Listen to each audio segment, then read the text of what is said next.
ವೀಕ್ಷಕರೇ, ನಾನಿಲ್ಲಿ ಸೋಯಾ ಕಬಾಬ್ ಮಾಡಲಿಕ್ಕೆ ಏನೇನು ಬೇಕು ಅಂತ ತಿಳಿಸ್ಕೊಡ್ತಿದ್ದೀನಿ. ಮೊದಲಿಗೆ ಸೋಯಾ ಒಂದು 1/4 kg ಆಗಷ್ಟು ತೊಗೊಂಡಿದ್ದೀನಿ. ಅದಾದಮೇಲೆ 2 ರೆಡಿಮೇಡ್ ಕಬಾಬ್ ಪೌಡ್ರು ತೊಗೊಂಡಿದ್ದೀನಿ.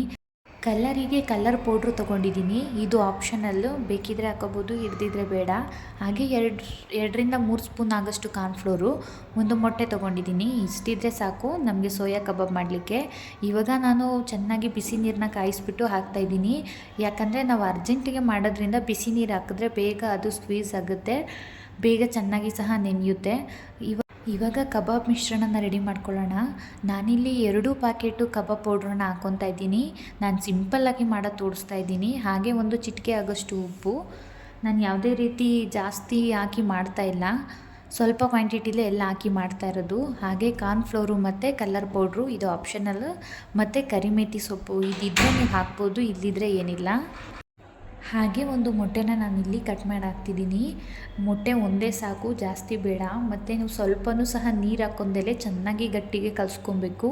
ಯಾಕಂದರೆ ಸೋಯಾದಲ್ಲಿ ನೀವು ಎಷ್ಟೇ ಹಿಂಡಿದ್ರೂ ಸ್ವಲ್ಪನಾದರೂ ನೀರಂಶ ಇದ್ದೇ ಇರುತ್ತೆ. ಹಾಗಾಗಿ ನಾನು ಗಟ್ಟಿಗೆ ಕಲಿಸ್ಕೊಂಡಿದ್ದೀನಿ, 1 ಡ್ರಾಪು ಸಹ ನೀರು ಹಾಕಲಿಲ್ಲ. ಇವಾಗ ಸೋಯಾ ಬಿಸಿ ನೀರಲ್ಲಿ ಚೆನ್ನಾಗಿ ಬೆಂದಿರೋ ಥರ ಉಬ್ಬಿದೆ.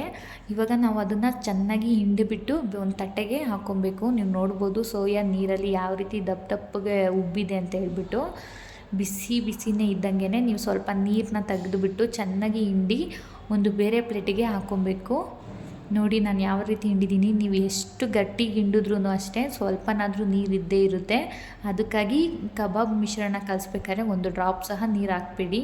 ಇವಾಗ ನೀವು ನೋಡ್ತಾ ಇರ್ಬೋದು ನಾನು ಎಷ್ಟು ಹಿಂಡಿದ್ದೀನಿ. ನಾನು ಕಲಿಸ್ಬೇಕಾದ್ರೂ ಅಷ್ಟೇ ಎಷ್ಟು ನೀರು ಥರನೇ ಕಾಣ್ತಾ ಇರುತ್ತೆ. ಇನ್ನು ಇದಕ್ಕೆ ಈ ಥರ ಕಲಿಸ್ಬಿಟ್ಟು ಒಂದು 10ರಿಂದ 15 ನಿಮಿಷನಾದರೂ ಚೆನ್ನಾಗಿ ನೆನಿಲಿಕ್ಕೆ ಬಿಡಿ.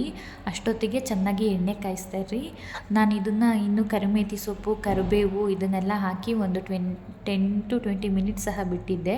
ಅಷ್ಟೊತ್ತಿಗೆ ಎಣ್ಣೆ ಸಹ ಕಾಯಿಸಿದ್ದೆ. ನೀವು ನೋಡ್ತಾ ಇರ್ಬೋದು ನಾನು ಇವಾಗ ಎಣ್ಣೆಗೆಲ್ಲ ಹಾಕ್ತಾಯಿದ್ದೀನಿ.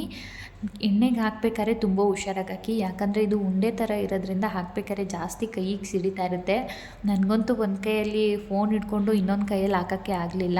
ಹಂಗೂ ಒಂದೊಂದು ಸರಿ ಜಾಸ್ತಿ ಕೈಗೆ ಸಿಡಿತಾ ಇರೋದ್ರಿಂದ ಒಂದೊಂದೇ ಸಲ ಬಿಟ್ಟುಬಿಡ್ತಿದ್ದೆ ಜಾಸ್ತಿ ಎತ್ಕೊಂಡು. ಏನೂ ಆಗಲ್ಲ. ಎಣ್ಣೆಲಿ ಕಾಯ್ದ ನಂತರ ನೀವು ಚೆನ್ನಾಗಿ ಕೈ ಆಡ್ತಿದ್ದಾಗ ಅದೇ ಒಂದೊಂದೇ ಬಿಟ್ಕೊತಾ ಇರುತ್ತೆ. ನೀವು ನೋಡ್ತಾ ಇರ್ಬೋದು ತುಂಬ ಚೆನ್ನಾಗಿ ಬಂದಿದೆ. ಬೇಕಾದ್ರೆ ನೀವು ಸೋಯಾ ಗೋಬಿನೂ ಸಹ ಮಾಡ್ಬೋದು. ಸೋಯಾ ಕೆಚಪ್ಪು ಇದನ್ನೆಲ್ಲ ಹಾಕಿ ಚೆನ್ನಾಗಿ ಮತ್ತೆ ಫ್ರೈ ಮಾಡಿಕೊಂಡ್ರೆ ನೀವು ಮಾಮೂಲಿ, ಆವಾಗ ಗೋಬಿ ಥರನೂ ಚೆನ್ನಾಗಿ ಕ್ರಿಸ್ಪಿಯಾಗಿ ಚೆನ್ನಾಗಿ ಬರುತ್ತೆ. ನೀವು ನೋಡ್ತಾ ಇರ್ಬೋದು ತುಂಬ ನಾನು ಜಸ್ಟ್ ನಾನು ಮೊದಲನೇ ಸಲ ಮಾಡ್ತಿರೋದ್ರಿಂದ ನಾನು ಇದನ್ನು ಟ್ರೈ ಮಾಡಿದ್ದೀನಿ. ನೆಕ್ಸ್ಟು ವಿಡಿಯೋದಲ್ಲೂ ಸಹ ನಾನು ಸೋಯಾ ಗೋಬಿ ಮಾಡಿ ನಾನು ನಿಮ್ಗೆ ಅಪ್ಲೋಡ್ ಮಾಡ್ತೀನಿ. ನೀವು ನೋಡ್ತಾ ಇರ್ಬೋದು ನಾನು ಯಾವ ರೀತಿ ಒಂದೊಂದೇ ಸಲ ಬಿಡ್ತಾಯಿದ್ದೀನಿ ಅಂತ. ಯಾಕಂದರೆ ಒಂದು ಕೈಯಲ್ಲಿ ವೀಡಿಯೋ ಮಾಡಿಕೊಂಡು ಇನ್ನೊಂದು ಕೈಯಲ್ಲಿ ಹಾಕ್ಬೇಕಾದ್ರೆ ಆಗಲಿಲ್ಲ ನನಗೆ. ಅದಕ್ಕೋಸ್ಕರ ನಾನು ಒಂದೊಂದೇ ಬಿಡ್ತಾ ಇರಲಿಲ್ಲ, ಜೊತೆಗೆ ಬಿಟ್ಟುಬಿಡ್ತಿದ್ದೆ. ಸೊ ಈ ರೆಸಿಪಿ ನಿಮಗೆಲ್ಲರಿಗೂ ಇಷ್ಟ ಆಗಿದೆ ಅಂತ ಅಂದ್ಕೊತೀನಿ. ಯಾರಿಗೆಲ್ಲ ಇಷ್ಟ ಆಗಿದೆ ನೀವು ಸಹ ಎಲ್ಲ ಮನೇಲಿ ಟ್ರೈ ಮಾಡಿ. ಮಕ್ಕಳಿಗೆ ಸ್ನ್ಯಾಕ್ಸಿಗೆ ರೆಸಿಪಿ ತುಂಬ ಚೆನ್ನಾಗಿರುತ್ತೆ. ನೀವು ಟ್ರೈ ಮಾಡಿ ನನಗೆ ಕಮೆಂಟ್ ಮಾಡಿ. ಸೊ ಈ ರೆಸಿಪಿ ನಿಮಗೆ ಕಾಫಿ ಟೈಮ್ಗೆ, ಟೀ ಟೈಮ್ಗೆ, ಒಂದು ಸ್ನ್ಯಾಕ್ಸಿಗೆ ತುಂಬ ಚೆನ್ನಾಗಿರುತ್ತೆ. ಈ ವಿಡಿಯೋ ಇಷ್ಟ ಆದರೆ ಪ್ಲೀಸ್ ನನ್ನ ಚಾನಲ್ನ ಸಬ್ಸ್ಕ್ರೈಬ್ ಮಾಡಿ. ಬಾಯ್.